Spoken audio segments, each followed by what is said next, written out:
I'm waving through a window that I've seen 10 times before. Where's the show that offers more? 2, 3, 4. Give me a little new music. How about a little new music? Too much time with the news has got me feeling news sick. Let's try a little new music. This is the first time I'm premiering Mansplaining, my song from Glass Ceilings. A Little New Music is such a wonderful place to premiere a new musical theater. I think it's great to introduce, my stuff to a new audience and also be part of a community that both values new musical theater and also supports it. I had a song in the concert and it felt like a really safe audience that really was in tune with what I was trying to say. I came from the Bronx to come sing here. I'm singing Dance Floor. It's a new song from the Broadway show Talk to Me. The song I get to perform tonight is called The Only Straight Boy in the Room, which really spoke to me. I am singing a new song, Karner and Gregor's song called Fractured Fairy Tale. It's really exciting because we get to put our spin on it, and you're really a part of that process too, of bringing a show to reality.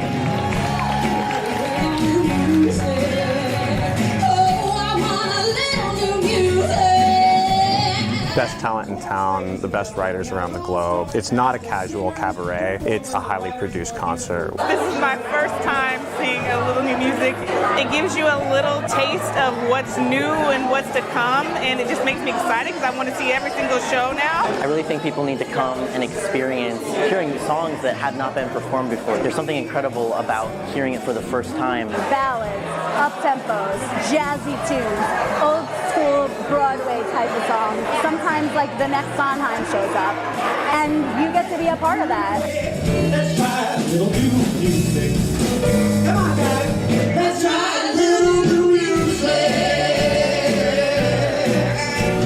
A little new music, that's the name of the show.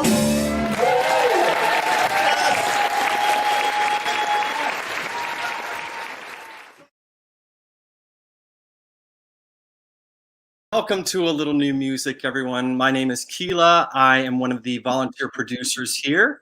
So when A Little New Music started over 8 years ago, we have showcased over 150 writers and writing teams and produced over 20 live concerts. But now with our Spotlight series, we are showcasing one writer at a time. That's right, Keela. And hello, everyone. My name is Luke, and I'm one of our co-founders and also a volunteer producer of A Little New Music. Just a few months ago, we thought we'd try our hand at giving you this new online experience. And already, here we are on our 6th show. 6 Spotlight series. I can't even believe it, Luke. Time flies. So this would not be possible without your support, everyone. Truly, your contributions go directly to our performers and our writers, of course. And at any time during our show, you can click on our handy little QR screen. Let's see. Oh, there it is. So that you can support new music theater here in LA. That's right. We are an all-volunteer effort, but we do like to give a little something to our writers and performers, especially right now with live theater being as challenged as it is by the pandemic. So that's why, in addition to your support, we also want to acknowledge 2 organizations that have been supporting us all along the way, the ASCAP Foundation and New Musicals Incorporated. Yes, and we are live tonight, folks. I can prove it. It's 7:07 p.m. here in LA. That said, if you have any burning questions for our guest, feel free to type them in the chat. And who knows, your question may be asked. Yeah, Keela, about that guest, it's time we bring him on. We're really excited, y'all, to have with us tonight Rob Rokicki. Rob's credits include Broadway's The Lightning Thief, the Percy Jackson musical, and a graphic novel musical, folks, called Monster Songs, which received a world premiere recording through Broadway Records. Y'all, let's welcome Rob Rokicki to the show. Come on out, Rob. Take a bow. Hey, everybody. How you doing? Great to see you. So, Rob, in addition to those credits, your immersive musical, Experience Marianas, was a semifinalist for the O'Neill Music Theater Conference. Yes. And more important than any of all of this stuff, including a show on Broadway, you know, what's that when, Rob, your songs have appeared on the A Little New Music stage, not once, not twice, but 3 times. 3 times. Wow. That's like phenomenal. So, gotta ask you, what inspires you to write music? Well, first I want to say thank you for having me. This is quite the honor. And now I feel like I'm definitely a part of a Little New Music royalty for sure. Third time. Story and character. That is what always, you know, gets me into a song and gets me into a world to write for, and gets me ideas for style, tone, genre, and sometimes other artists I love will inspire me too. Wonderful. So, Rob, as Luke mentioned, your songs have graced the A Little New Music stage 3 times, and we're going to show a clip to our audience. We've got three clips from songs that you have written: "Say Goodbye," "Basement," and "Dirt of Our Own." Do you mind setting up each of those just really quickly for our audience? I will indeed. They're very different shows, so you might get whiplash. Say Goodbye is from Monster Songs, and we mentioned that it's a graphic novel rock album, and the artwork is by the fabulous David O'Neill. And this song is from Medusa and her point of view. And then Basement is from a show called 1111, which was originally entitled Relativity, and it's a coming-of-age story about brother-sister twins. And the story of that song is from the boy twins' point of view of having to go back and live with his dad. That was this one. And the next song were both in musicals written with my writing partner, the wonderful Michael Ruby. Dirt of Our Own is from a show we worked on together, one of my favorite shows in the whole world, called Strange Tales, which is 3 weird but true stories of animal heroism. And so this song is about 2 pigs that escape from a slaughterhouse and go on an adventure. So yeah, very similar stories, totally. Strange Tales. It's a guy in a basement and pigs. Yeah, you got it. Let's listen to him. Awesome.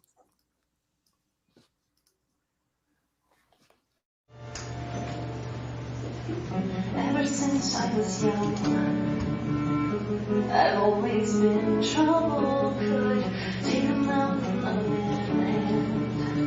and reduce him to rubble. Grains of sand in my head, I break you down where you stay. I'll only turn you to stone. Don't look me in the eye. I've always been fine on my own. So let's just see the light and say goodbye, say goodbye.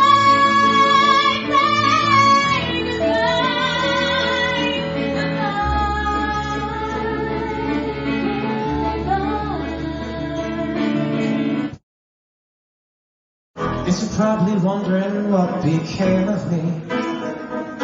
I was the man with a great big plan, a bachelor's degree. In June I should have graduated. Instead I got hella inebriated. Now I can't qualify for my GRE. Singing.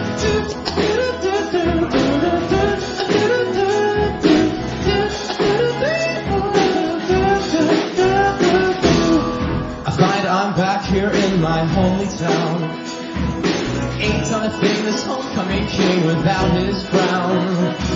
In June my future was open wide. Now it's feeling Kentucky fried, and I'm wondering how I ended up so down. Now I'm living it up in daddy's basement. It's as bad as it may sound. I'm living it up in daddy's basement, 15 fucking feet below the ground. You porn.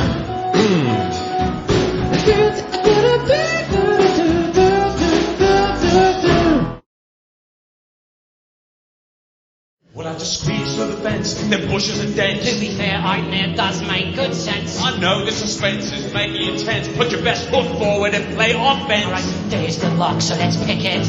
In quick case limity, stick it. We'll be thick as thieves in a fabulous thicket. Some turn of our own.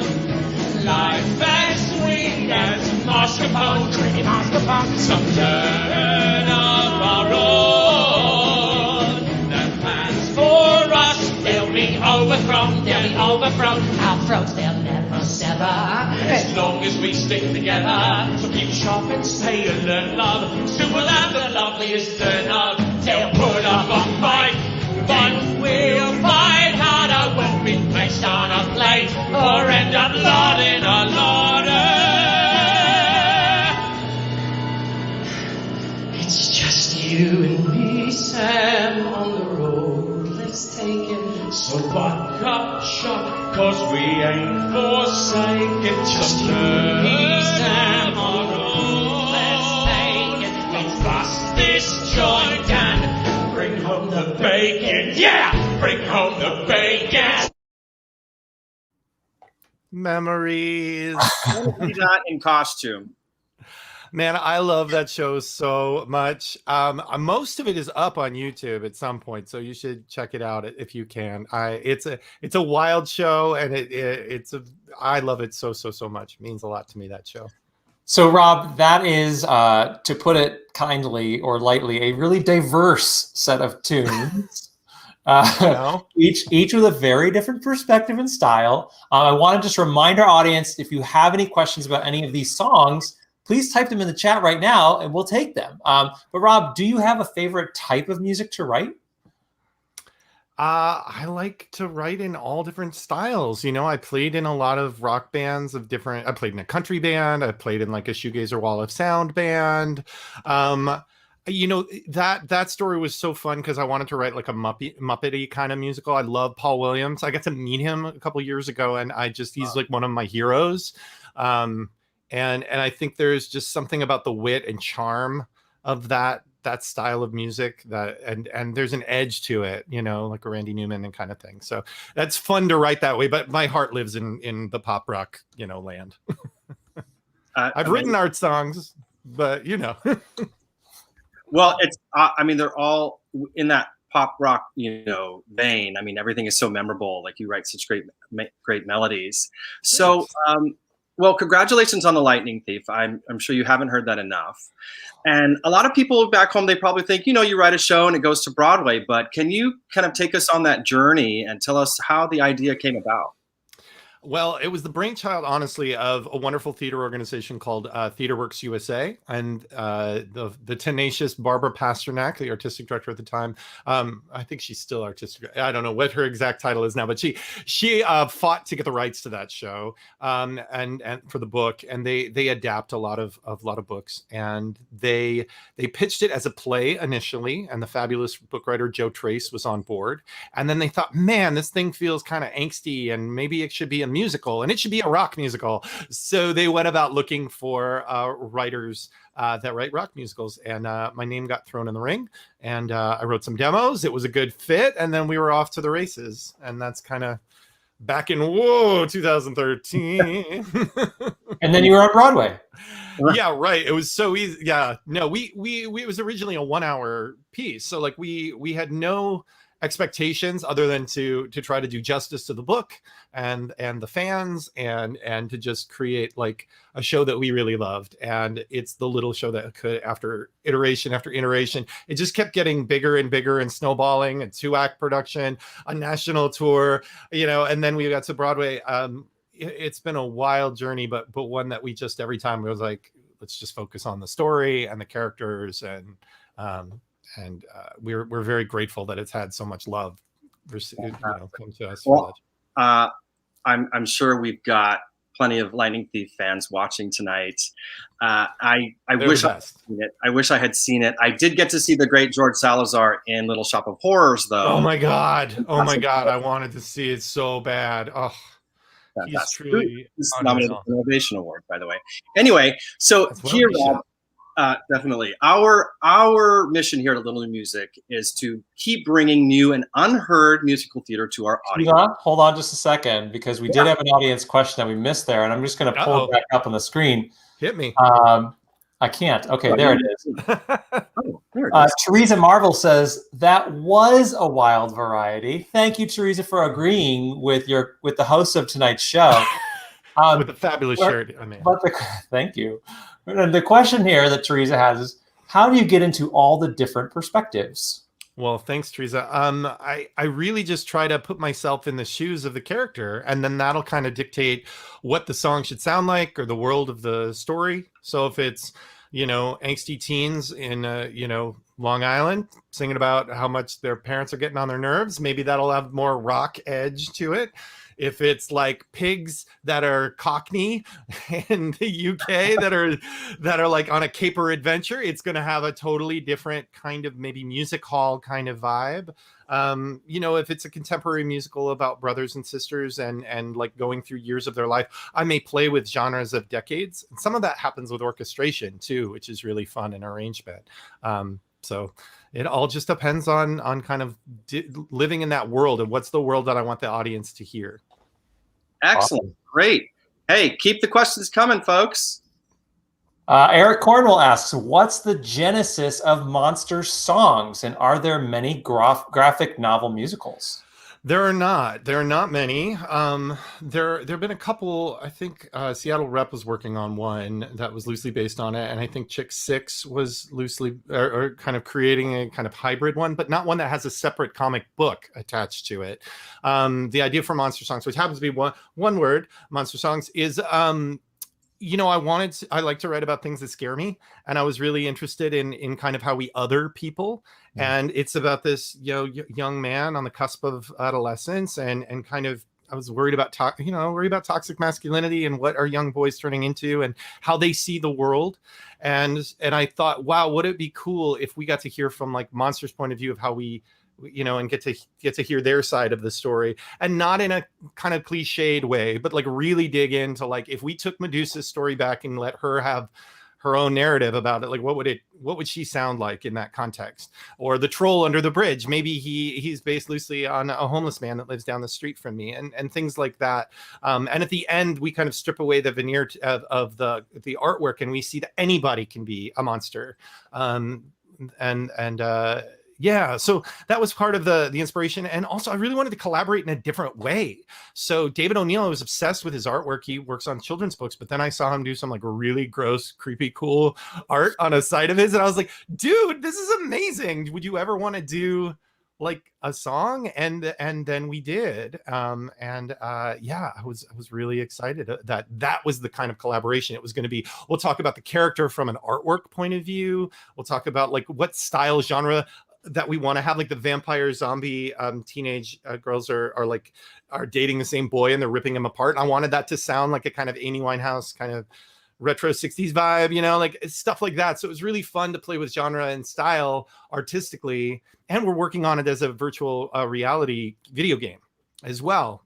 So lots of ways of like looking at media and how to like get you into the world of a show in a cool way. Video. Right. Wow. Did you hear that, GameStop? Anyway.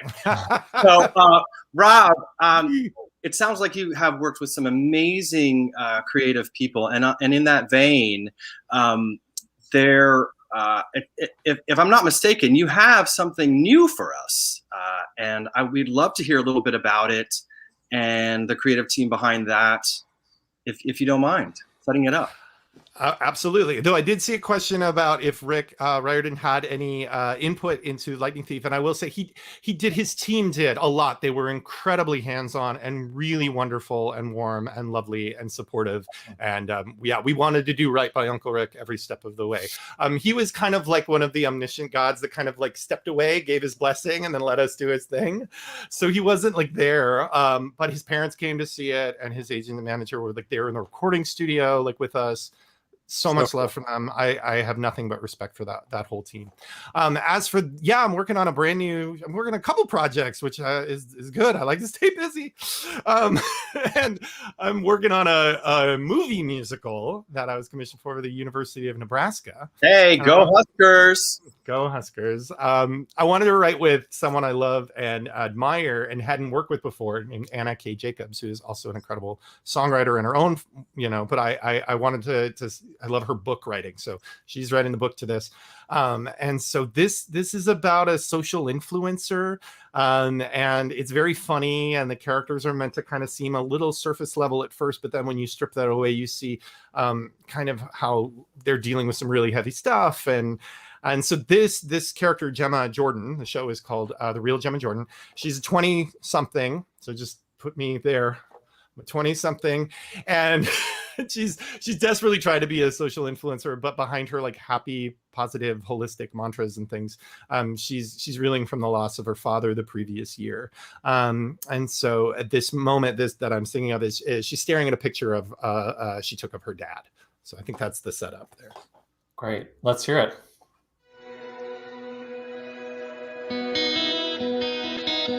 I took this photo, I know the image, I know that scar from when you cut your lip from slipping on the stair, or was it shaving? I took this photo, if I could squeeze it tight, tight, tight, I might feel something more than air.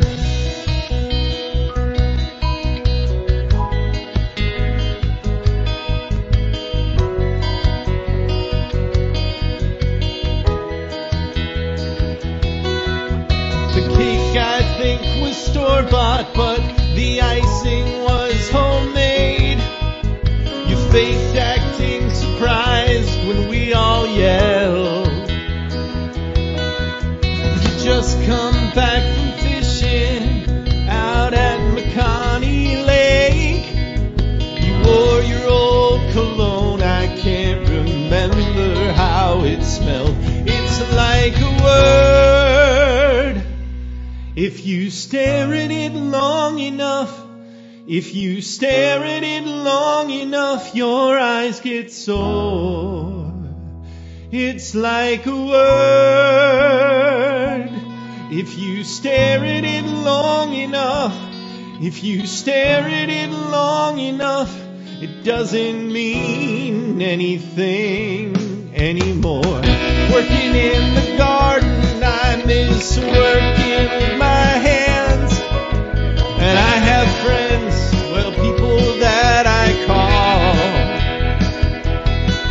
And the memory of missing you is stronger than the memory of what you really were. But that's the best I've got, that's all. It's like a word. If you stare at it long enough, if you stare at it long enough, your eyes get sore. You're like a word, and I've stared at you long enough. I've stared at you long enough to know you're not coming back anymore.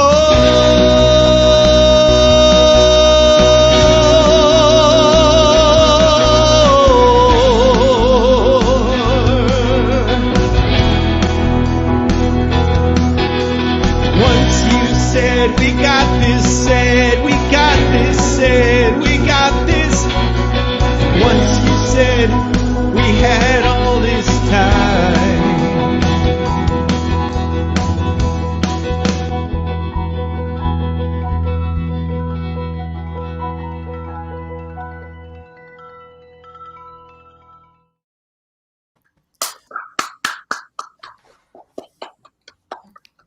Thanks. Thank you for sharing that, Rob.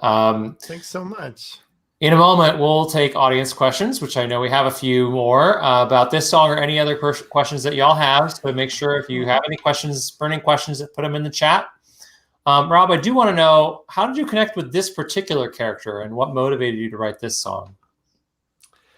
You know, I think there's a song in every project where like you break into Hi, Kevin. When you finally like break into like what you think the big beating heart of the piece of the thing is for the Lightning Thief, that was strong. That was like the first song I had written for the show, and even all of its iterations after the show like had a million different versions. That song like remained because I think it was kind of essential.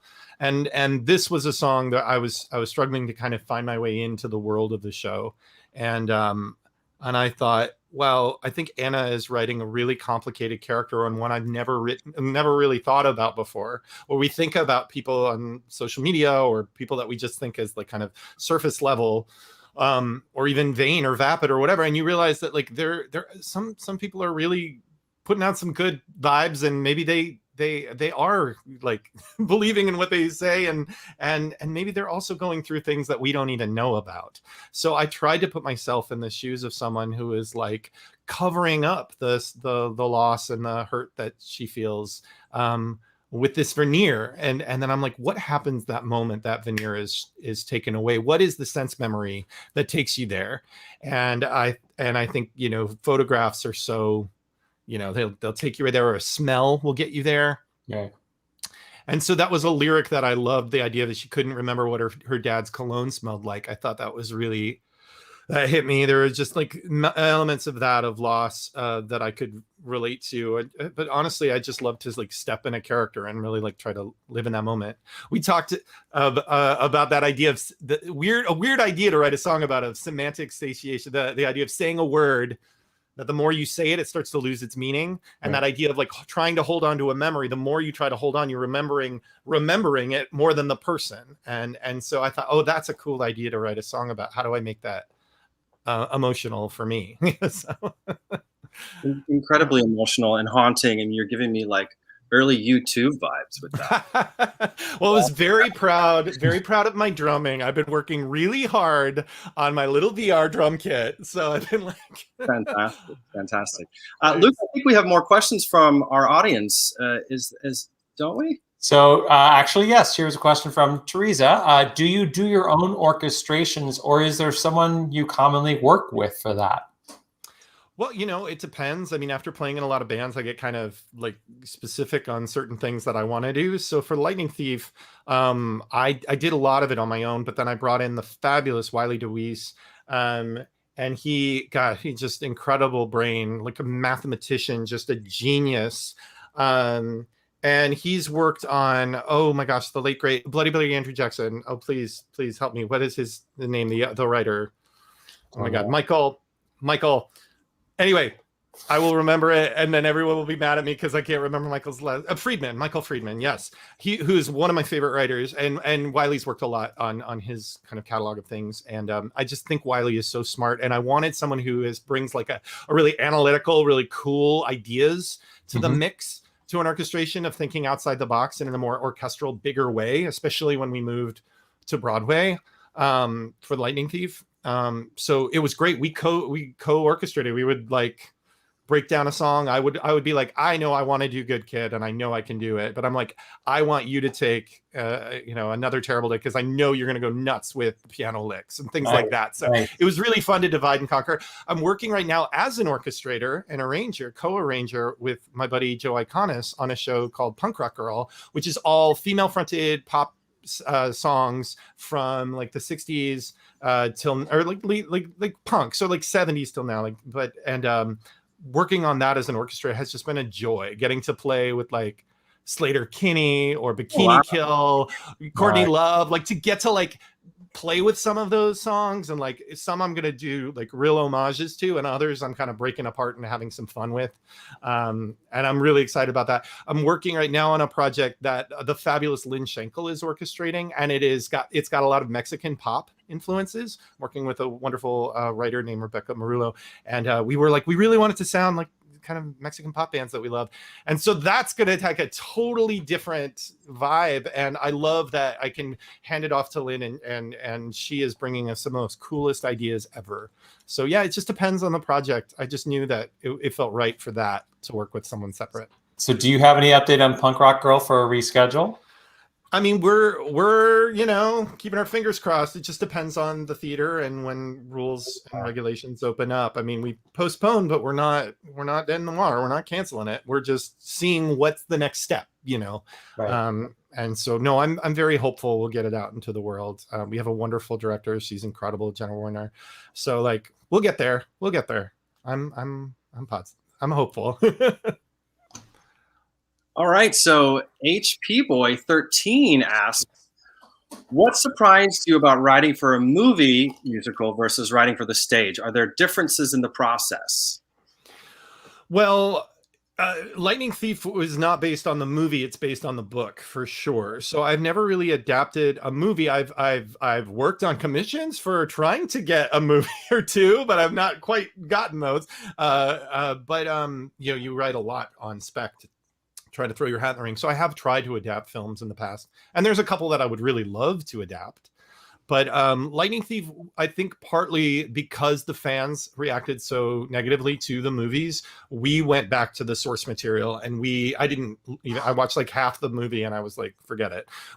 This is so far afield from what the tone of the book is, and I want to honor that. So I can talk a lot about adapting real life things like Strange Tales or from books or novels, because I've adapted that too. But yeah, we just wanted to capture the tone of Rick's book. Eric Cornwell asks, do you have a background as an actor or director as well? Well, I've been an actor since 98. My God. Yeah, no, That was a while ago. That was a while ago. I've done a lot of regional work.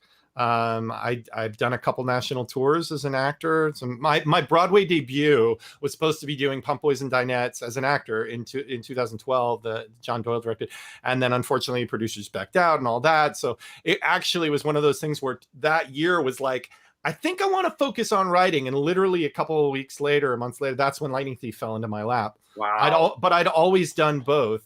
I just kind of, I think I had more control over being a writer than being an actor.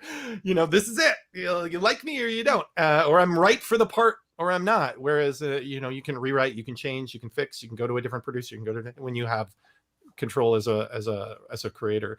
But I miss acting. I love it so much. I want to do a play again, really, really badly. I want to do like a play. I love singing. I love being in musicals. But oh my God, I would love to do a play. Hey, one day John Doyle is going to direct one of your original musicals. So. It'll be like this minimalist Lightning Thief. Right. Everybody plays with like action figures. They all play instruments.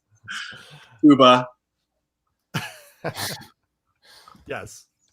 So Rob, we have questions that we are asking every Spotlight series writer. Yeah, hit me. Yes, Rob, are you ready for your Spotlight? Ooh, okay. Here we go. Rob, what was the very first musical you ever saw? Live, I think it was Oklahoma when I was like in elementary school, and it was at the local high school, and I got freaked out because they were kissing on stage, and it was amazing. Freaked out. I mean, it's real when it happens on stage. Absolutely. Well, I'm pretty sure those teenagers were going at it, so it was pretty real. Rob, who would you drop everything to go see perform live, whether they're with us today or not? Well, if they're not with us today, I would love to see Prince. I think he's just unreal oh my God.